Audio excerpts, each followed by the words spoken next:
ना विश्वास रखना पड़ेगा आपको। कहते हैं एक बार एक साधक साधना कर रहा था पीपल के पेड़ के नीचे, और कुछ बहनें और भाई जो है भक्त जा रहे थे, कह रहे थे एक बहुत पहुंचे हुए संत हैं और भूत भविष्य की बता देते हैं, उनके पास जाते हैं सत्संग सुनने के लिए। तो उस साधक ने कहा कि भाइयों एक कृपा करियो, बहन भाइयों मेरी, उस महाराज जी से मेरे बारे में ये पूछ के आना कि मेरी मुक्ति कितने जन्म के कितने जन्म में पाछा हो जाएगी, कितने जन्म लगेंगे मेरी मुक्ति को। तो उन्होंने जाकर बताया तो महात्मा जी ने कहा कि उस साधक को मोक्ष प्राप्ति के लिए इतने जन्म लेने पड़ेंगे जितने पीपल का पाते, जिस वृक्ष के नीचे वो साधना कर रहा है उसी के पत्ते जितने हैं इतने जन्म लेने पड़ेंगे उसको, जब उसका मोक्ष होगा। अब उन बहनों और भाइयों ने रास्ता त्याग दिया, हम वहां से जाएंगे उस रास्ते से जहां पर वो साधक साधना कर रहा है, और उसको हम ये बताएंगे कि तू तेरा मोक्ष इस पीपल के पत्तों जितने जन्म ले लेगा जब होगा, कहीं उसका हार्ट अटैक ना हो जाए। इसलिए वह दूसरा साइड बदल कर दूर सी का 1 एकड़ दूरी का जान लग गए। तो साधक ने आवाज लगाई कि भगत जियो, ए बहनों सुनियो, अरे मेरी प्रश्न का उत्तर लाए क्या तुम, एक बार इधर तो आओ। तो न सोची भाई चल,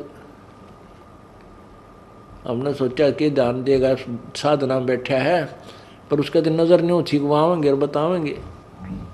वो चले गए उसके पास, उन्होंने कहा कि महात्मा जी ने कुछ बताया मेरे बारे में। तो वो कहने लगे भक्त और भक्तमती के भगत जी के बतावा, हमने तो डर लग गया बताते आना। वो कहने लगा बहनों भाइयों बताओ, अवश्य बताओ, बता दो जो भी है, कोई मुझे कोई डर नहीं है, कितना समय लगे मेहनत यू काम करना है। तो उन्होंने कहा कि महाराज जी ने ये बताया है कि भाई जितने इस पीपल का पत्ते हैं ना, ये पीपल का जितने पत्ते हैं जिसके नीचे तो साधना कर रहा है, इतने जन्म लेने पड़ेंगे फिर तेरा मोक्ष होगा।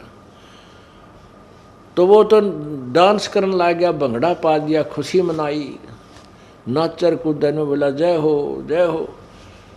वो बोले रतन तो रोना चाहिए था, बेबेर बोली रतन तो रोना चाहिए था, तू आज खुशी मना रहा है। तो वो कहने लगा बहनों तुमने ना बेरा भाइयों, अरे इस झंझट का अंत तो आवेगा, कम से कम इतने पाछा आ जाएगा। अब इसका नो तो हो गया कि इसका एंड होगा, इतने दिन ना बेरा समझ इसका एंड भी होगा कि ना होगा, मैं तो डले डों था। तो पुण्यात्माओं उसने जब इतना सब्र कर लिया तो तुमने भी इतना भी करना पड़ेगा। इस जन्म में ना अगले में ना अगले में पार हो जाओगे, अगर सच्ची लगन से अंतिम श्वास तक केवल एक ही साधना और इसी परमेश्वर में और इस दास में श्रद्धा रही। यदि बाद में तुम कई ऐसे अनाड़ी और कर्महीन इंसान होते हैं, घर में थोड़ा सा सुख हो जाता है गुरु जी को त्याग देते हैं, कहते भक्ति यही कर लेंगे हम, क्या फर्क पड़ा है। नहीं, परमात्मा कहते हैं कि मम संत मुझे जान मेरा ही स्वरूपम, मेरे संत को मेरा ही स्वरूप जानो। और उसके प्रति जो तुम्हारी प्रतिक्रिया है, अगर उससे तुम्हारा विक्षेप है तो मेरे से हो गया वो। अगर तुमने गुरुजी से किसी भी पॉइंट से विक्षेप कर लिया, किसी भी पॉइंट से आप उससे नाराज होकर दूर चले गए, तो मेरे से नाराज हो गए तुम, फिर यहाँ आ लिए तुम, यहाँ क्यों बाट देखो।